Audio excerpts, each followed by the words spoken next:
Good evening, and thank you, Mr. Gunasekara, for that introduction and also inviting me to give this presentation.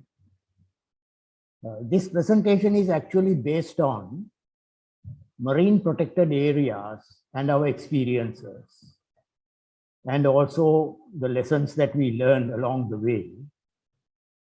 And I have also brought in a few thoughts for the way forward.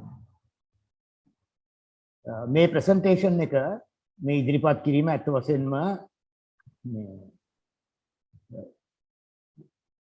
මුහුදේ තියෙන රක්ෂිත කලාප සම්බන්ධව සහ අපි මෙතෙක් කල් කරගෙන ආපු වැඩවලින් අපි ඉගෙනගත්තු දේවල් සහ අපිට ඉදිරියේදී මොන වගේ දැක්මක් තිබිය යුතුද කියන එක තමයි මම මෙතෙන්දී අදහස් කරන්නේ. Also, at the beginning itself, I must say, this is not a lecture finding fault with anyone, because I will have to bring up certain points where we made mistakes. So I was also party to most of those because I was involved in the coral reef conservation for a long time. And what I hope to do here, as I said before, is to actually look back and then look forward. So that's the whole idea in this. And also to generate some thinking without actually following what we have been doing all along. As the saying goes, if you continue to do the same thing, you cannot expect a different result. So with that, I will move forward in this presentation. So according to IUCN, this is the definition of a protected area. It's any area, intertidal or subtidal, together with overlying water and associated flora and fauna, historical and cultural features, which has been reserved by law or other effective means to protect part or all of the enclosed environment. So basically, what that means is that we are looking at a marine ecosystem that we want to protect, and we have the boundaries for that, and that is called a marine protected area. It's very similar to what you would see on land as a protected area. So what are the values of these protected areas? The protected areas prevent loss of biodiversity, prevent overexploitation of resources, prevent damage to habitats, improve resilience of ecosystems and dependent communities.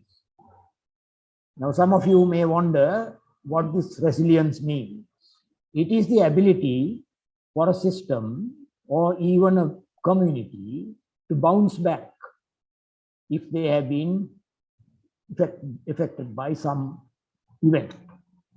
For example, the tsunami, and the community bounced back. So it is called resilience. And the more resilient the community is, it is better for the system to come back and continue. Then it also helps, protected areas help local economies through improved fisheries, tourism, and there can be other businesses. For example, various products that come out of the marine environment.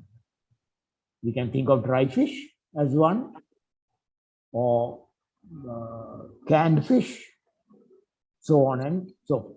So these are not the only ones, the values. There are many values that you can think of in terms of the protected areas. And there are several categories of protected areas. They can be broadly put into two parts. One is a no-take MPA, means that you prohibit all types of extraction and destruction of natural and cultural resources within the boundary of the MPA.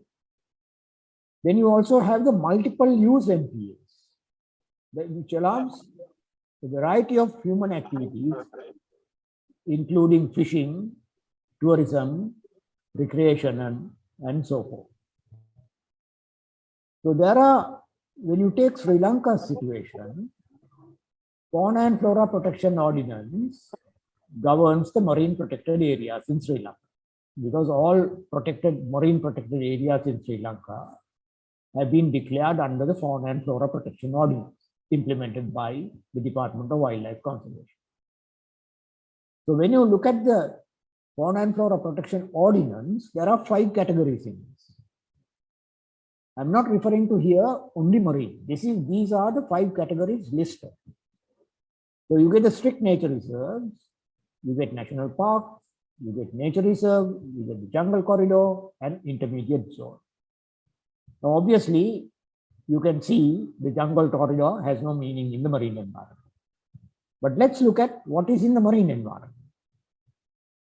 So in the marine environment, there is the national park category.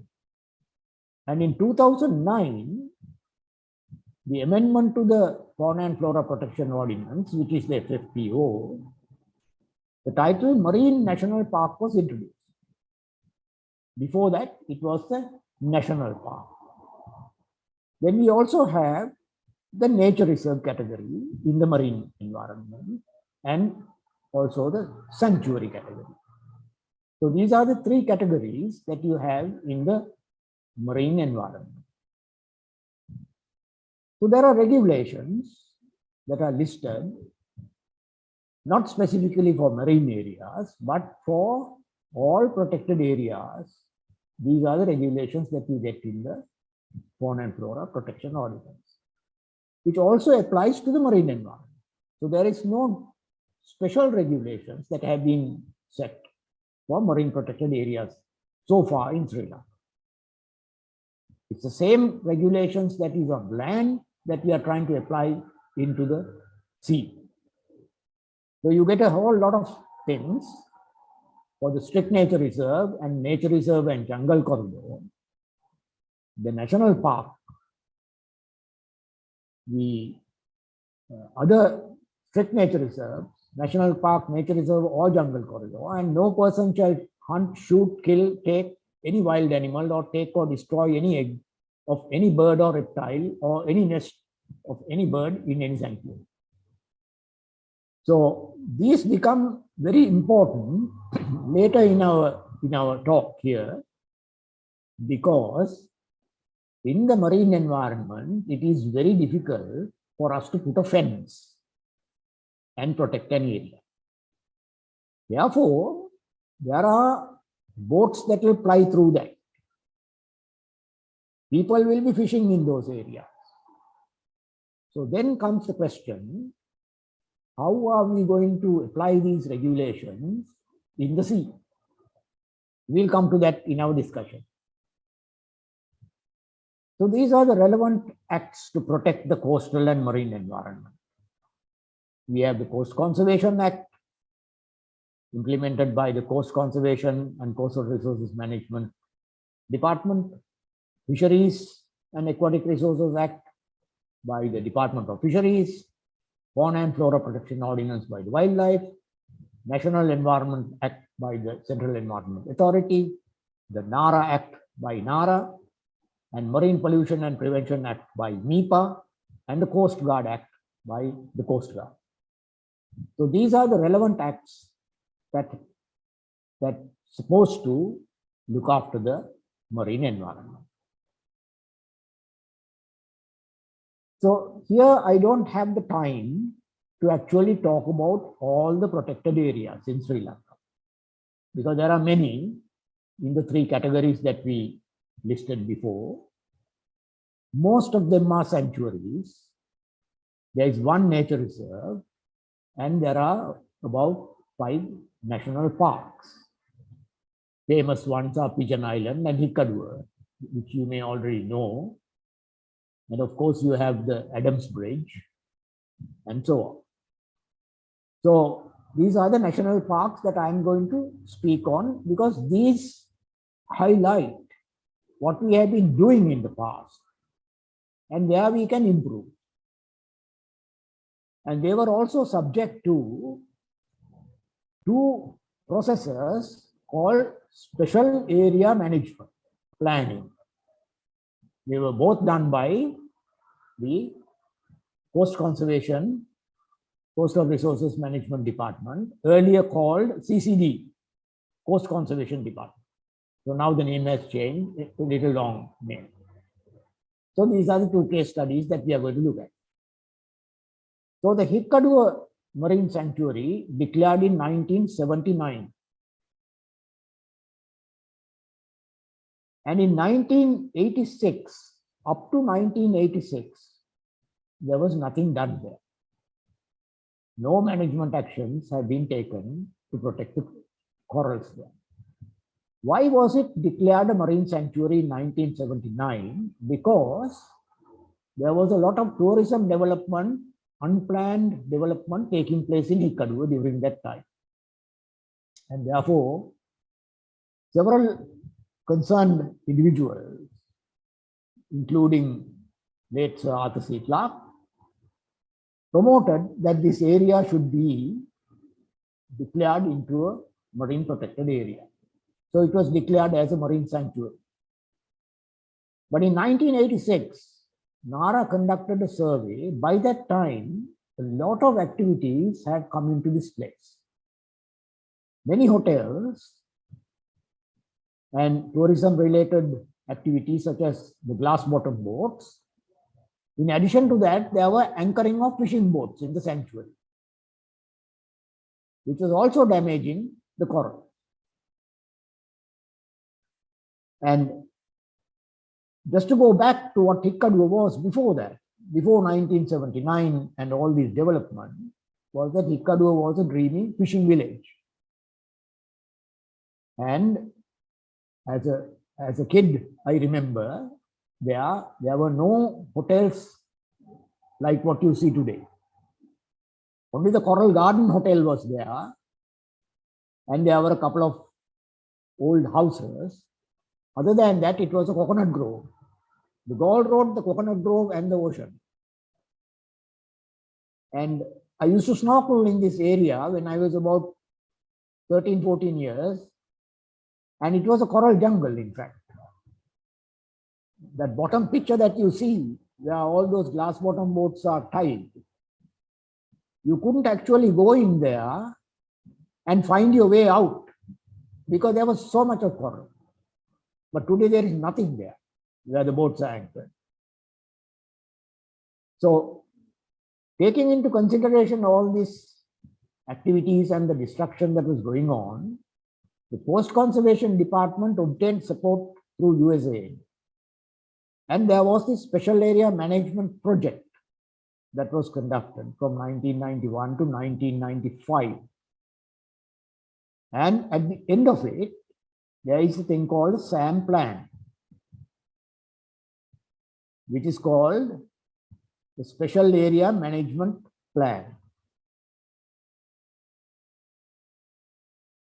So just to tell you what that concept is of the special area management, it is a concept that was introduced to Sri Lanka in the late 80s as a key tool for effective management. In this context, the local communities are considered the custodians of the resources. And SAM is a process that is established with community coordinating committees with government, NGOs, and CBO participation. It is designed to solve problems at the ground level. And SAM was implemented by the Coast Conservation and Coastal Resources Management Department. In the Coastal Resources Management Plan for Sri Lanka, 23 sites were identified for SAM planning, and 8 have been completed.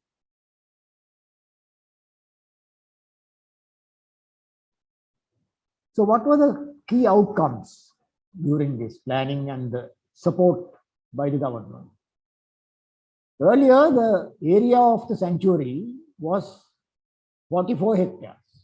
It was increased to 101 hectares. and the large fishing boats anchored there damaging the coral were removed and eventually transferred to the Hikadu Fishery Harbour, which was also developed as a part of this project. The Department of Wildlife was fully engaged in this entire process with the Coast Conservation Department. And previously, although the protected area was declared under the Wildlife Fauna and Flora Protection Ordinance, there was no presence of the Wildlife Department in Hikadu. But as a result of this process,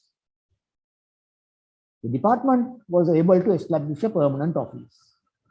So today, there is a two-story building in the middle of this sanctuary. Then you have the DWC control the operations of the glass bottom boats to minimize the damage caused by the boats and also to bring some kind of order into this system. And most of you, if you have been going through the Gold Road in Hikadu area, you know that in the past, beach boys used to jump onto the road and try to stop all the vans and get people to go in the glass bottom boat. So that was a completely uncontrolled situation. There were different groups in there. But the SAM planning process was trying to bring all these people together through education, awareness, and all of those meetings. Eventually, the Department of Wildlife Conservation was able to control them through a system where boats go in turn, one after the other, according to a numbering system. Then raised awareness and education throughout the local communities, the tourism sector, and all of it. Training was also given to the wildlife personnel in marine conservation, identification of marine organisms, scuba diving, etc. Equipment was also provided by the USAID project in terms of boat, engine, diving equipment. Then at the end of this SAM planning process, the government was able to obtain support from the Australian aid, and a central sewerage system was built for Hikadu. Earlier, there was no central sewerage system, and all the hotels had their own pits, cesspits. And some of them, when they filled up, they used to pump it out in the night. Thankfully, that is not happening now because of the central storage system. And you must also realize that all those hotels are just 1 meter above the water line. So their cesspits fill up very quickly. At high tide, they fill up. At low tide, it goes back into the water, percolating under the sand. And those who bathe there, bathe in part of that water. Fortunately, it is now solved and that problem is not there. Then the status of the MPA was also upgraded, as mentioned in the last sentence. It was made into a national park in 2002. Then some of the observations. No protection after the sanctuary was created in 79 until the SAM plan came. So there were many user conflicts, as I mentioned before. There was no local government support after the end of the SAM project. This is a very critically important point for you to remember, because most of these projects are 5 years. And after the project ends, everything ends. There are no community workers through the project. Then the local government loses interest because there are no funds to run meetings and everything. And everything comes back to what it was before. So this is a very dangerous situation when you think of coastal zone management, working with communities. And also most of the recommendations of these plans was also not implemented. Support provided to the different stakeholders to maintain the participatory process and cordial relations were also lost after the project ended. Then the project-based approach in coastal zone management and marine protected area management is detrimental to the sustainability of long-term conservation. So what I'm referring to here is this project-based approach. Actually, this should be a process-based approach, where the process goes on regardless of whether there is a project or not.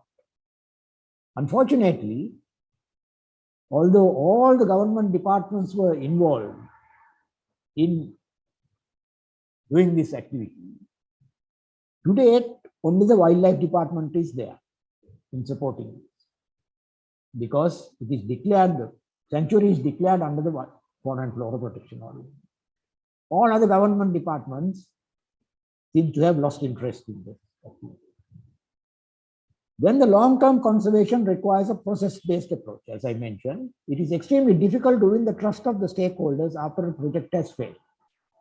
I'm not saying that this is a total failure, but when such a project fails, the local people lose trust. And then to resurrect through another project is quite a difficult task, very upsetting task. The Bar Reef Marine Sanctuary, it was declared in 1992. It's a very large area. Today, it is the third largest marine protected area in Sri Lanka. The first one being the Great and Little Basses, which was very recently declared. And then the second being the SLT-MOBITEL Nature Reserve, and then the Bar Reef. But for a long time, before the SLT-MOBITEL and Adams Bridge and Great and Little Basses came in, the Bar Reef was the largest. It has a range of habitats, including coral reefs, sandstone reefs, seagrass meadows, etc. Then the Coastal Resources Management Project carried out another SAM project there from 2000 to 2005 with Asian Development Bank support and the government of Netherlands. And a management plan was prepared, as you can see on the right-hand side. The recommendations in the plan was actually not implemented. So this plan is now almost forgotten. And another plan has also been prepared recently.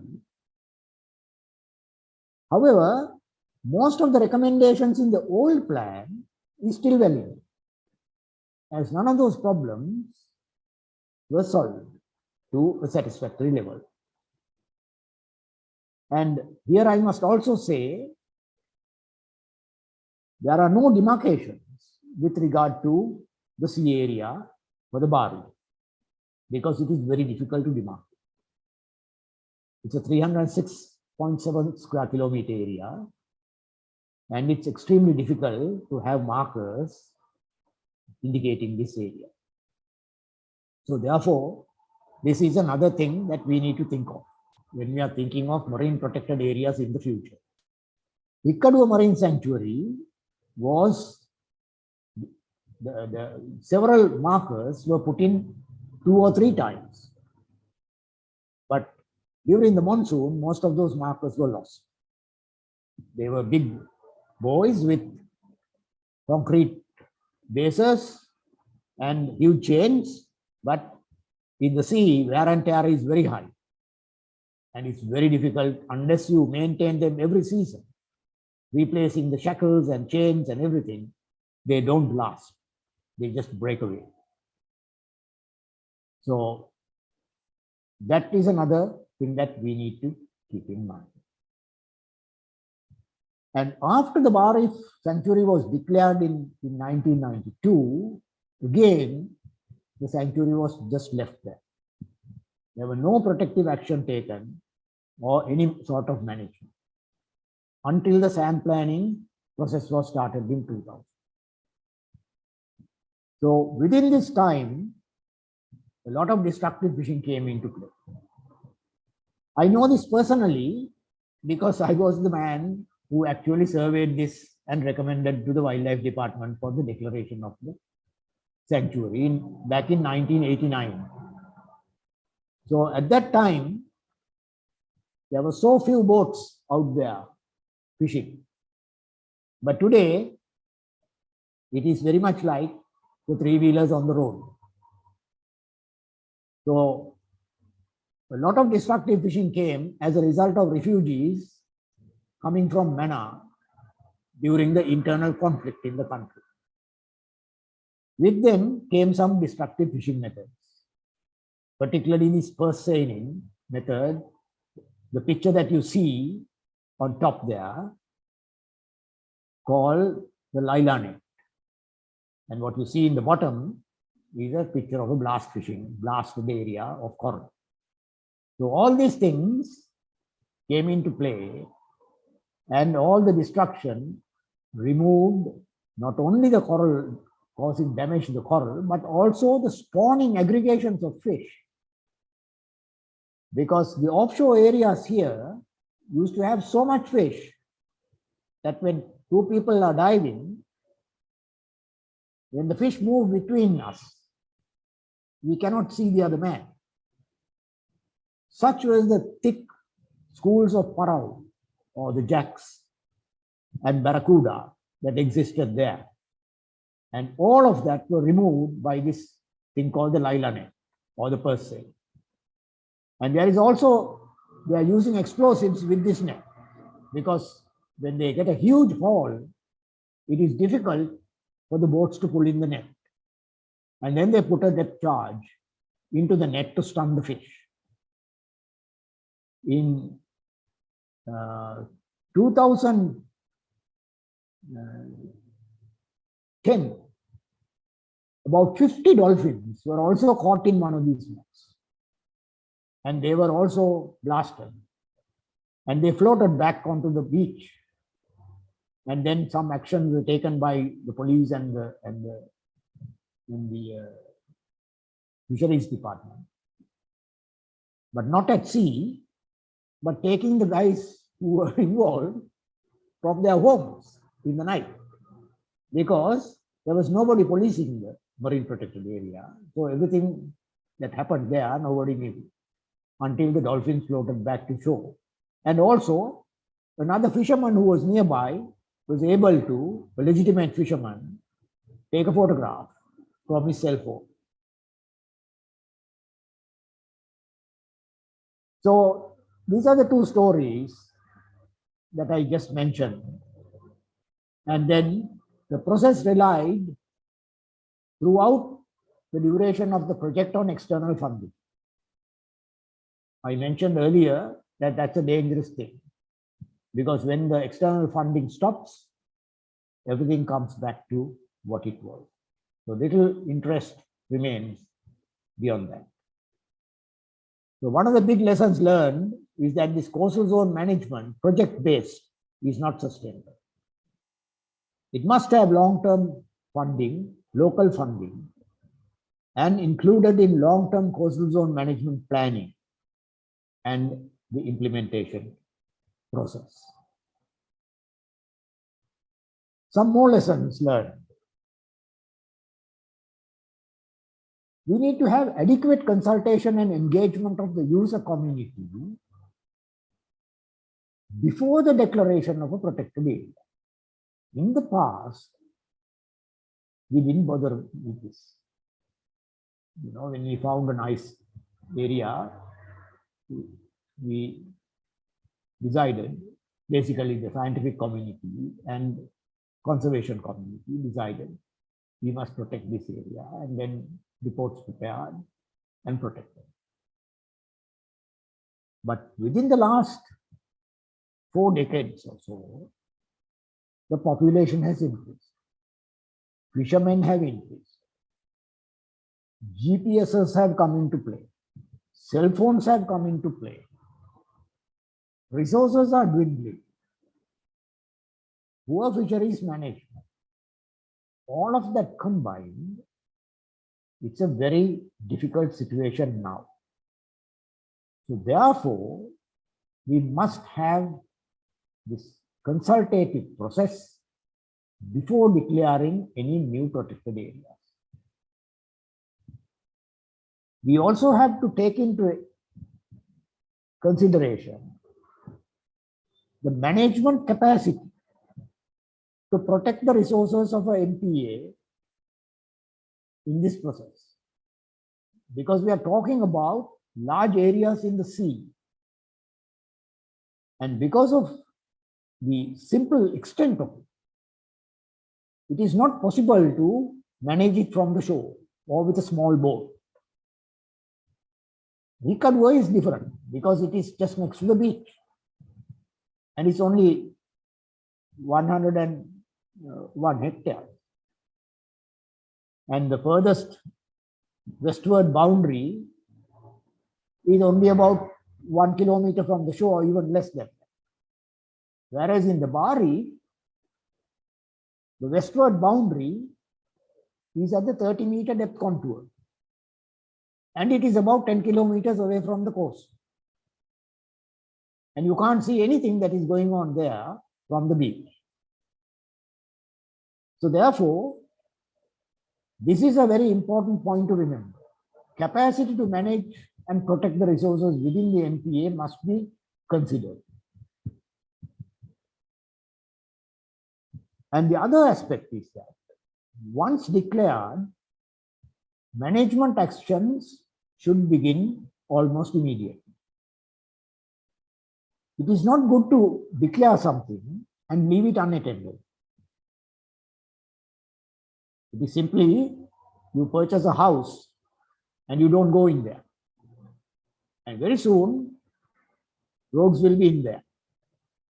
So that's the kind of situation that we have been experiencing in declaring and not managing, because we lack the resources to do so. And also engage the communities in the decision-making process. It's not only, I'm thinking of in the Sri Lankan context, this is a process that was considered in the 1980s and 1990s, especially in the Philippines, and also in some African countries, the Caribbean area, where developing countries have large numbers of fishermen and difficult to control, destructive fishing, and all of that is there. So, therefore, at that point, coastal zone management processes, what is called the integrated coastal zone management, they brought in this concept of bringing in communities to the management table. And decisions are made together with the community concerned. And the other important aspect is that the benefits of a protected area or any area that is used and we want to manage, the benefits must go to the local community. Otherwise, there is no reason why they would support it.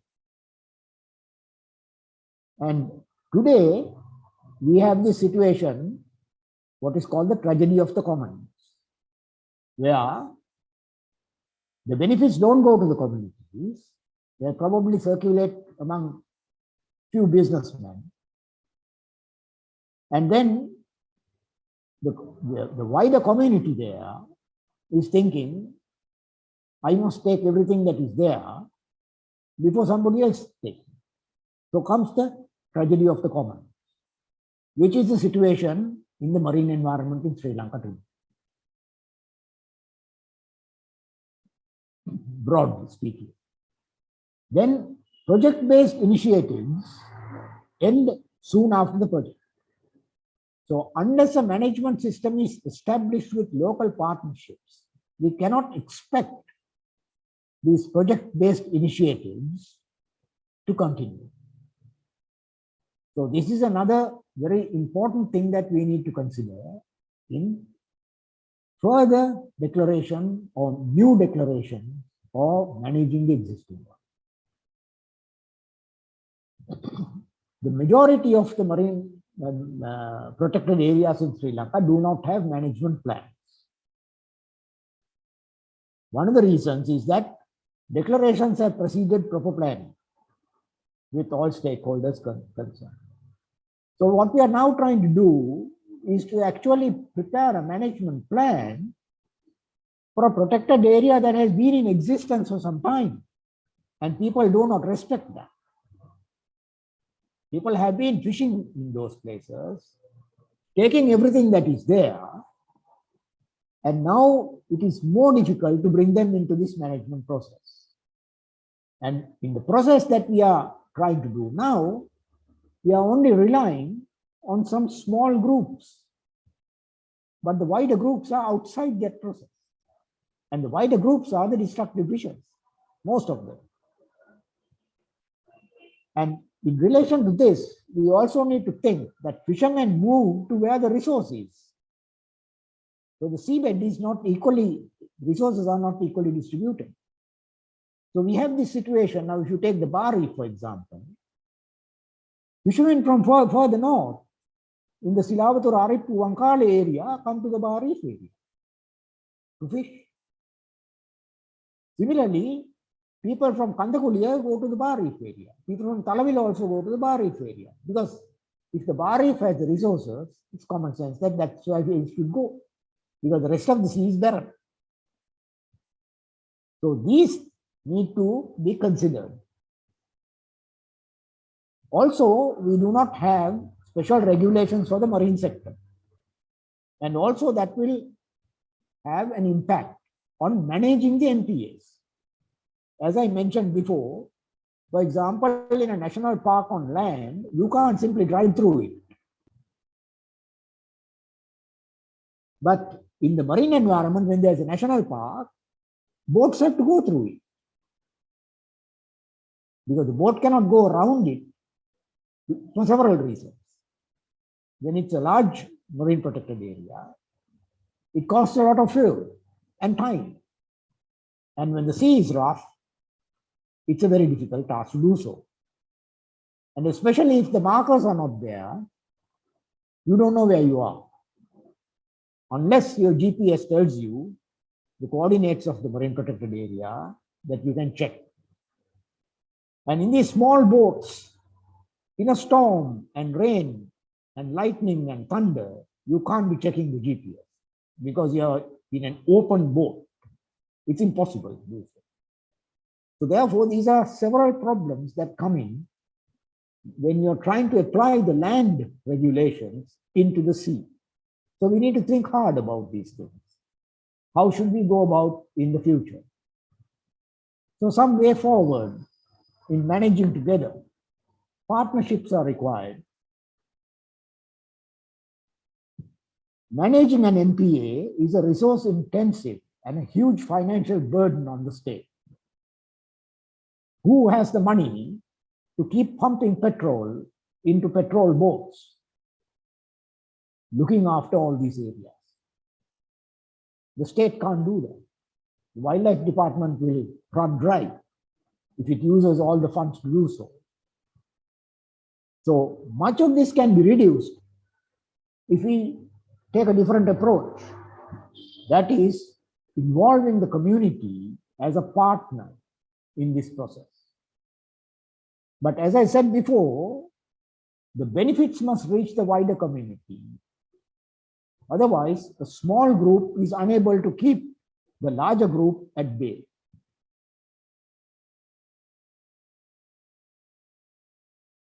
Then locally managed marine areas have been an answer in several countries for this. But it has its own problems. When you talk about locally managed marine areas, immediately we think of the local authorities managing this.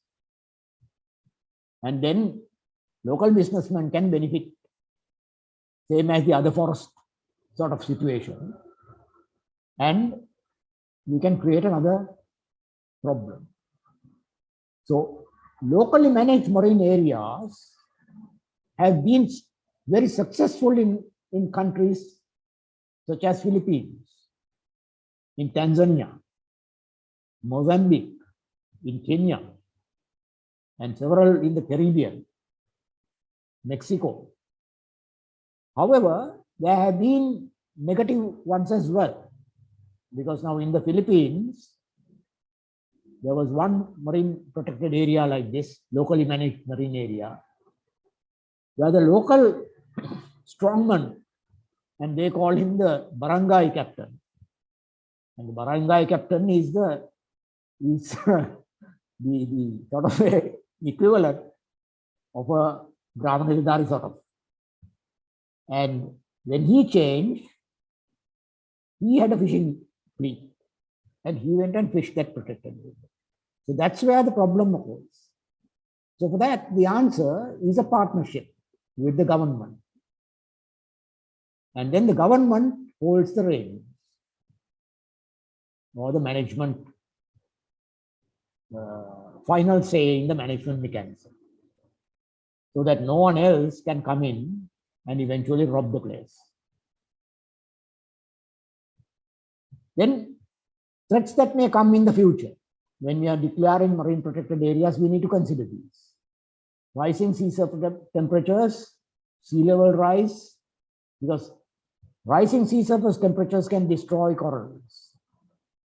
And what is a good protected area will be a barren area tomorrow, just like what has happened to the shallow parts of the Bar Reef today.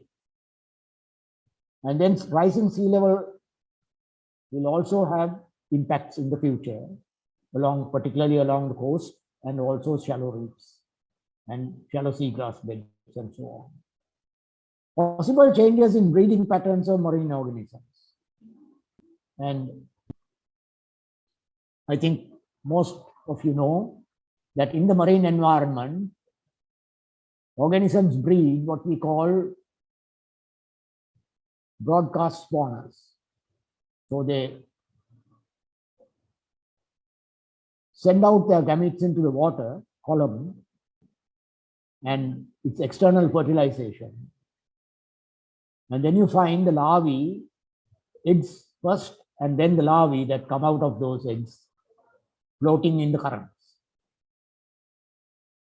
And what comes out in Sri Lankan coast will probably end up on the other side of the Gulf of Mannar on the Indian coast. And what comes from there ends up on our coast.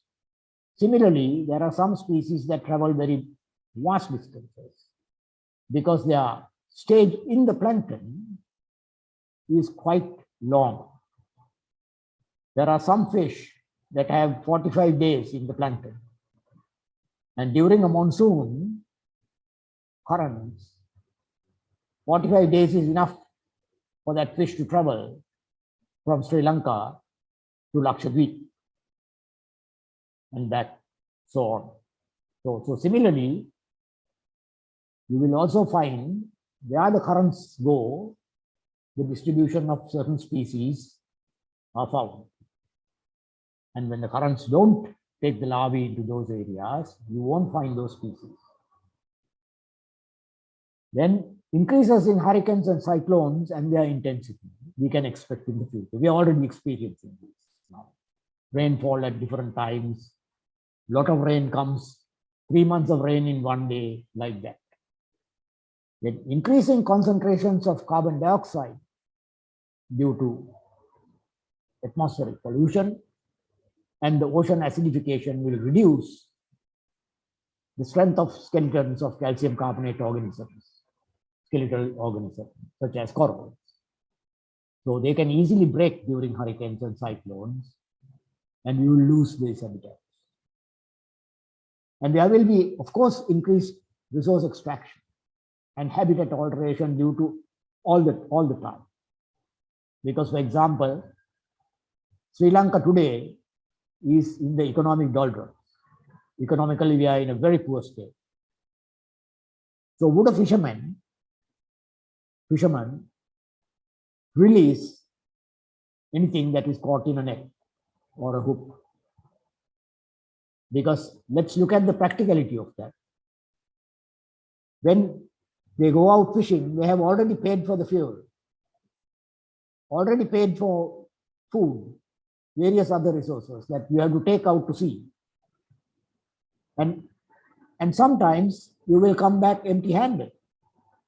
Sometimes you will catch something that is protected. And what is the position? If you come back releasing that animal, you can't do that forever. Especially when you take these multi-day fishing boats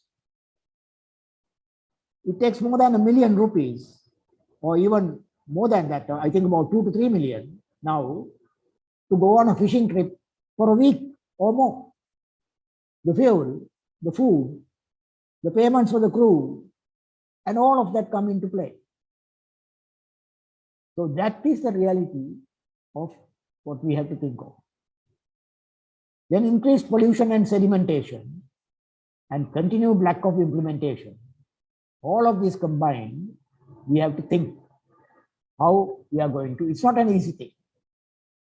What we are trying to do here is to think how we can stop a supertanker when it is in full steam, when it is under full steam. Can you stop it immediately? No, you cannot. It will take several miles for it to come to a stop, even after you shut the engine. So that is the kind of situation that we are faced with. Connectivity is another thing that we have to think of. Here, a single type of fish called the red emperor is also found in Sri Lanka, although this poster is designed in Australia. It's an Indo-Pacific species. It breeds in the deep coral areas. Now we drift into the inshore areas, and the juveniles migrate back into the deeper area. So what it's trying to show is the connectivity between these different habitats and different ecosystems. So we also have to take into consideration this very fact in designing protected areas and managing protected areas and managing species and protection of species. So the larger the protected area, it is better because it has different habitats for different species at different life stages in their life cycles.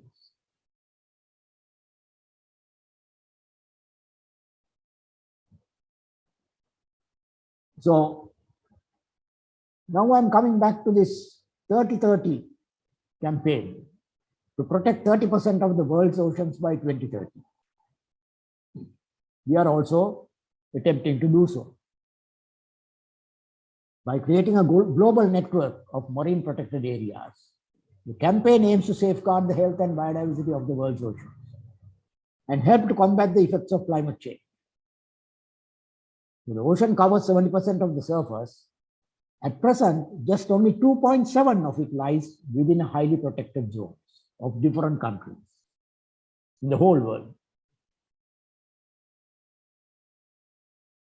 Only 6.2 are under national jurisdiction, is fully protected or highly protected, which means no take or minimal take.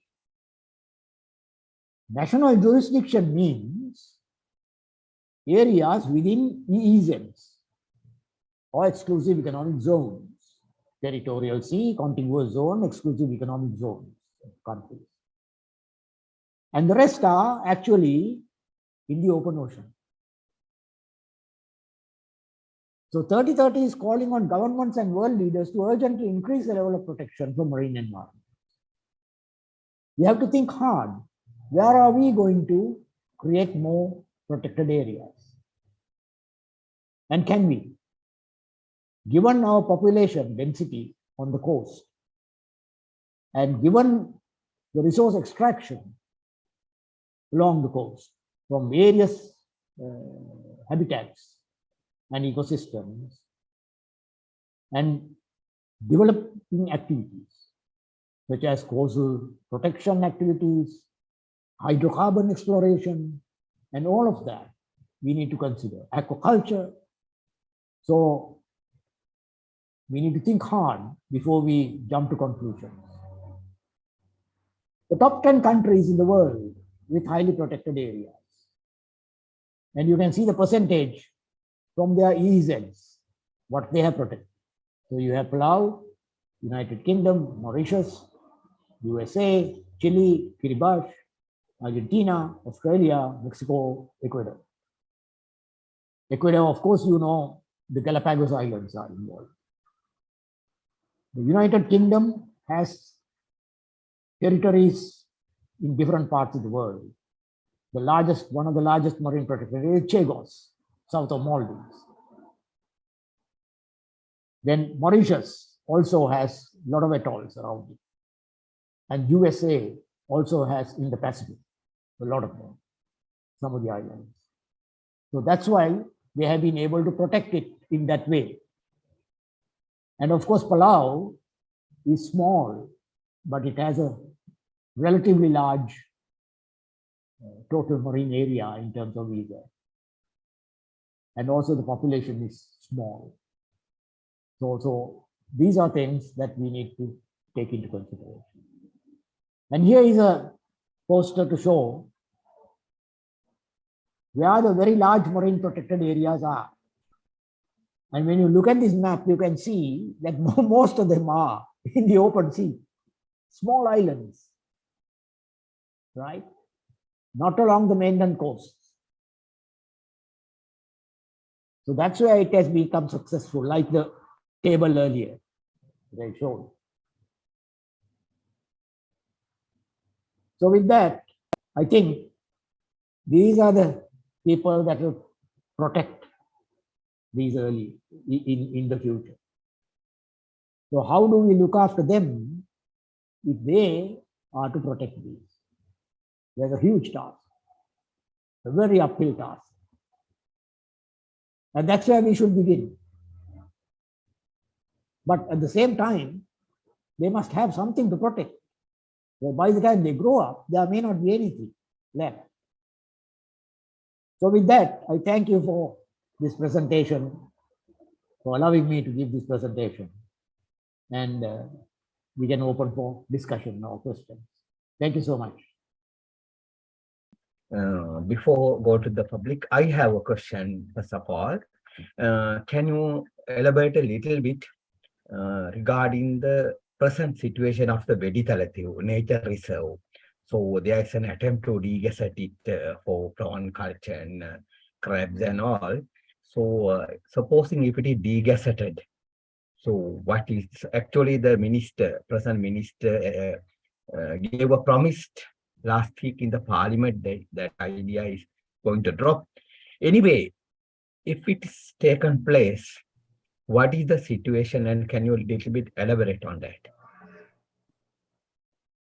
Thank you, Samantha, for that question. As it stands, I will speak first about the coral reef. There's a small coral reef called the Maldiva Bank. Not Maldives, it's called the Maldiva Bank. About 5 kilometers away from the coast. And dynamite fishing is rampant there. Dynamite fishing is rampant. I have photographs of dynamited fish there and blasted coral.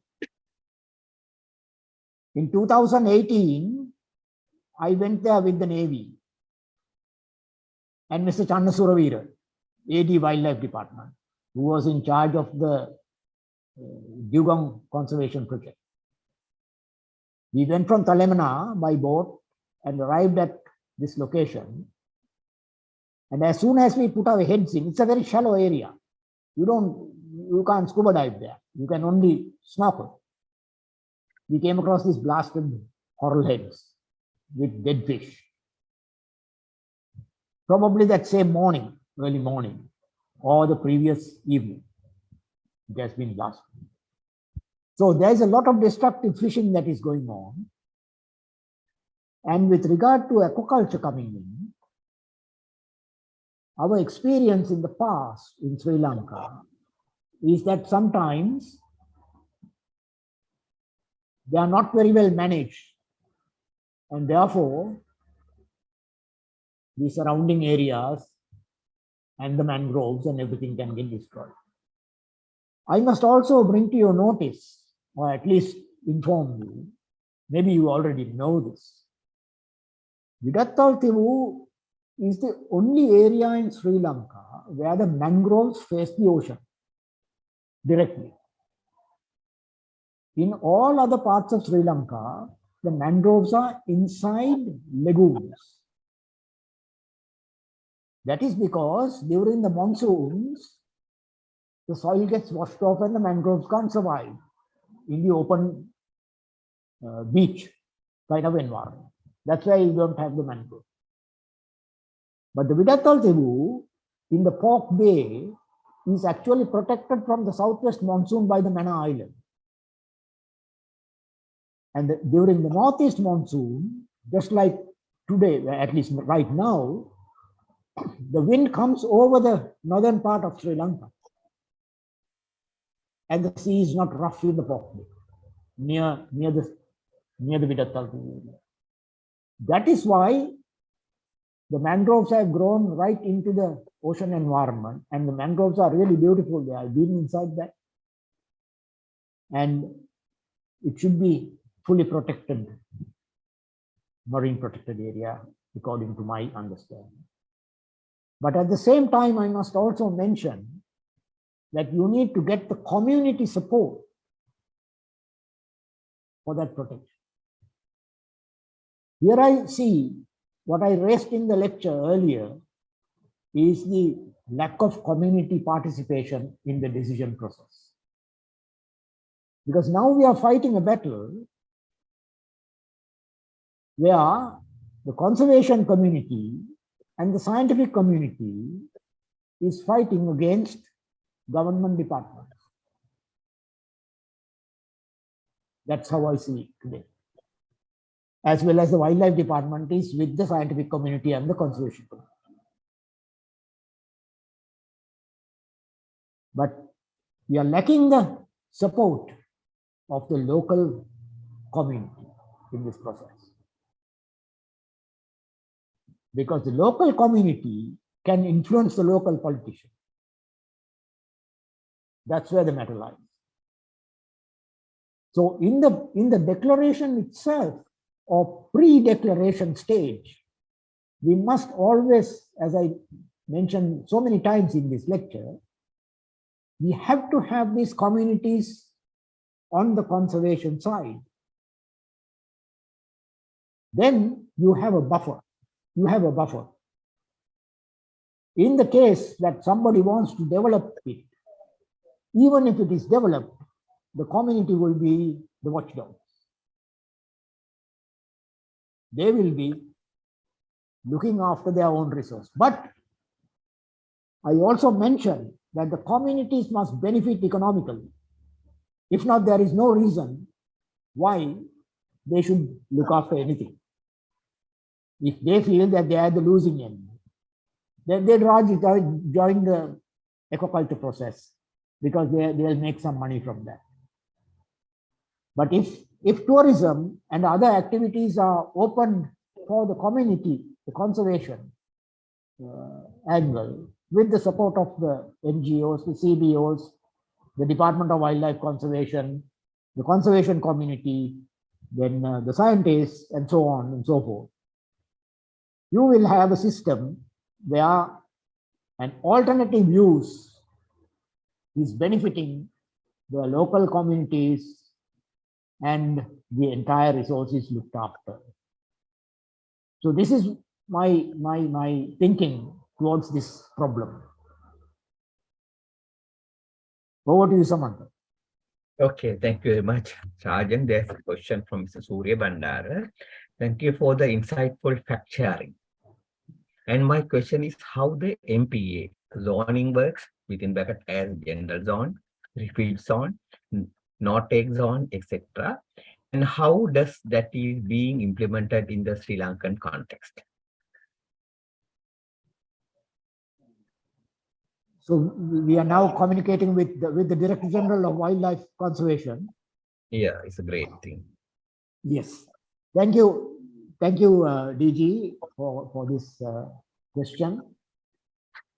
In the Sri Lankan context, today we are not managing any of these no-take areas or other areas. In the report that was submitted to the Department of Wildlife Conservation for the declaration of the Bar Reef Marine Sanctuary, these were actually designed at that stage. There are two areas called the core and the buffer zone. There are activities that were recommended for the core area and activities recommended for the buffer zone. But in the absence of a demarcation and the engagement of the communities, fishing communities, we have not been able to maintain this. So today it is a free for all. So everybody is fishing and they are moving through all these zones. And here again, I must also mention that when a system is down, for example, the Bar Reef was decimated in 1998 by the bleaching event. And it came back to a fairly good level by 2012, 2015. But in 2016, there was another bleaching event, which caused a terrible destruction. Now it is terribly destroyed. But nevertheless, coral reefs always grow on their ancestors. So even dead coral is important for the settlement of larvae, of new coral. This is how reefs go, and this is how reefs come back. It's a natural process. But in this exercise, we need to carefully nurture the communities and also bring the fishing communities into this entire scenario so that we can protect some of these areas. I hope I have answered at least part of your question. Thank you, Mr. Arjan. There's another question from Mr. Javardhana. Do you have an idea of how many scuba divers are trained annually for conservation purposes? Actually, I don't have numbers like that. But I know that there are a lot of young people who are getting involved in these. But at the same time, scuba diving is an expensive sport, especially nowadays. And there are very limited numbers. We have in the Sri Lanka Sub-Aqua Club, some of them. And we also have in the universities, some of them. And what is more important is actually to engage the scuba divers who are actually collecting the aquarium fish. They are also the fishermen that we need to convert while allowing them to carry on their business, rather than keep them outside the room. So this is one of the drawbacks in our management planning and carrying forward, is that we are keeping some of these communities outside the room and they don't feel belong in this thing. And therefore, we have the tragedy of the common. So we need to break this. I hope I'm answering part of your question. I don't have numbers though. Thank you. Thank you. There's another one now, long outstanding question from Mr. Vasanta Dias. What is the damage done by express pearl to the Hikkadua beach and surrounding sea area? Regarding the by express pearl to the Hikkadua area. Well, there were nurdles that came up to the beach, but right now you can't detect any damage to the beach. And in the surrounding area, no one reported any damage in the surrounding area to the marine habitats in the surrounding area. Of course, the beach had the nurdles getting washed up, like in the other areas. Thank you. A question by Inasha. Hi, Mr. Arjan. Thank you very much for the information and the lecture. My question is that Indian fishers keep coming into Sri Lankan sea territories and keep doing destructive fishing. Though the Navy is trying to handle it, what can we do about it? Thank you, Aisha, for that question. You put me from the frying pan into the fire there. What I can say is that we have IUCN did a project under the Mangroves of the Future, a regional project, a joint project with India on the conservation of living resources in that area. Subsequently, we also did the Jeff Dugong and Seagrass Conservation Project. So all these projects brought up this issue and how we can do collaborative work with the scientists in India. Right now, we are also doing another project on marine plastics in that same area, collaborative project with India again, and also the nitrogen pollution caused by agriculture in the South Asia nitrogen hub. But addressing this particular issue of Indian fishermen coming here is actually beyond our realm. It's been going on between the two governments, discussions. Sri Lankan government is talking with the national government of India, but not the state government in Tamil Nadu. So we have this problem constantly. I do not have a clear answer, or at least a recommendation to say that if we do X, Y, and Z, we can solve this problem. Because we have to realize that the Indian fisheries community has been developed hugely with big boats, big trawlers, and so on. Director General of ILA, Mr. Surya Bandar, and also Mr. Manjula Ramaratna, Deputy Director, Right. ILF staff is here. In that case, there's a question.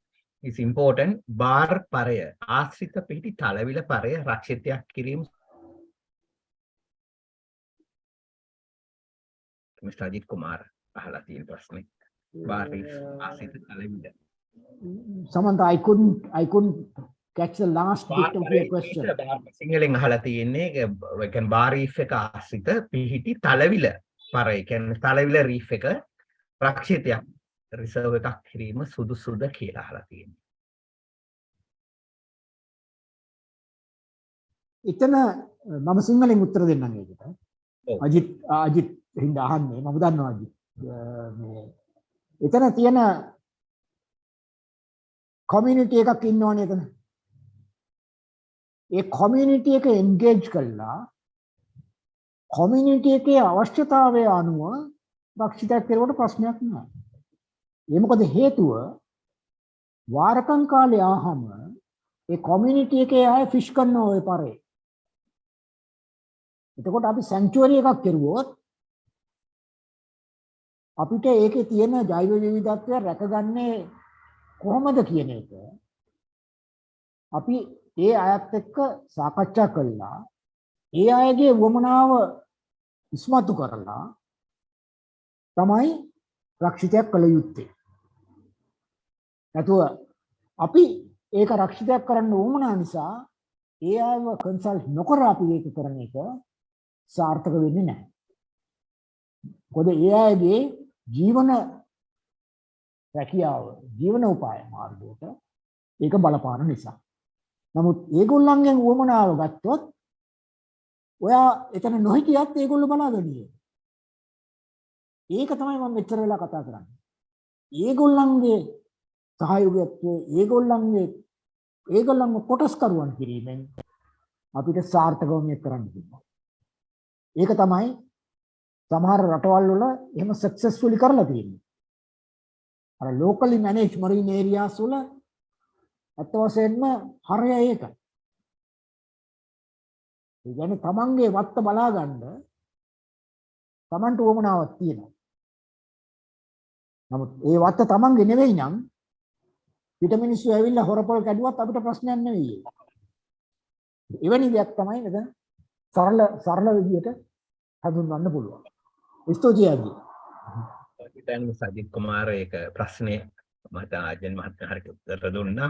ඒ වගේම ඔබගේ මේ ප්‍රශ්නය ඊටත් වඩා වැදගත් වෙනවා මේ වෙලාවේ. මොකද අධ්‍යක්ෂ ජනරාල්තුමා ඇතුළු ඉහළ නිලධාරීන් ගණනාවක් වාණිජ්‍ය සංරක්ෂණ දෙපාර්තමේන්තුවෙන් සහභාගී වෙන නිසා මේ අහගෙන ඉන්න හින්දා මම හිතනවා ඔබේ යෝජනාවට හොඳ වේදිකාවක් වෙනවා මම හිතන්නේ මේ ඔබේ කරපු මේ යෝජනාවක් විදිහට. ස්තුතියි. තව ප්‍රශ්න තියෙනවා නම් ඉදිරිපත් වන්නේ message. Thank you for the session, Ms. Iresha Konara, followed coastal and marine resources management at Ocean University of Sri Lanka. My question is, where and tide significant agents in coastal erosion? Could you repeat that question, Samantha?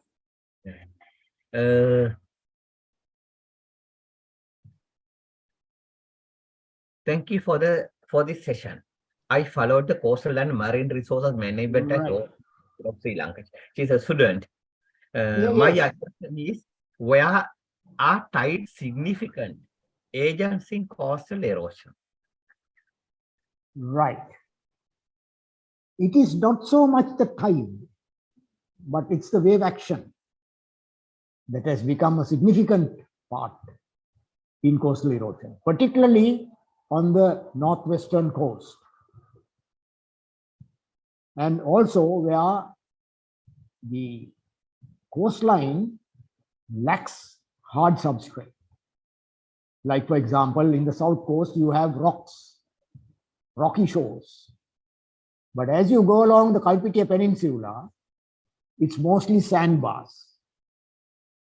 And there have been huge erosion, particularly north of Kandakulia. And at one point, the Coast Conservation Department reported in 1 year, 60 meters of it was gone. 60 meters in one season, in one spot. And that's where now the sea and the lagoon has met, just north of Kudawa or Kandakulia North. And there are also lots of places eroding further north in the islands that were sold for tourism, like Velle, Batalangundu, on the Karatiu, and Uchimuni. These are unstable grounds. So with increasing storm surges, there's a lot of erosion taking place. And also further north of Silavature, near Achankulam, just south of Wankalu. Again, north of the Doric area and the north of Doric. If you know the Doric. But the tidal range in Sri Lanka is quite small. In fact, it is a meter or less than that. So the tide is not causing a lot of that erosion, but it's the storm surges, wave action,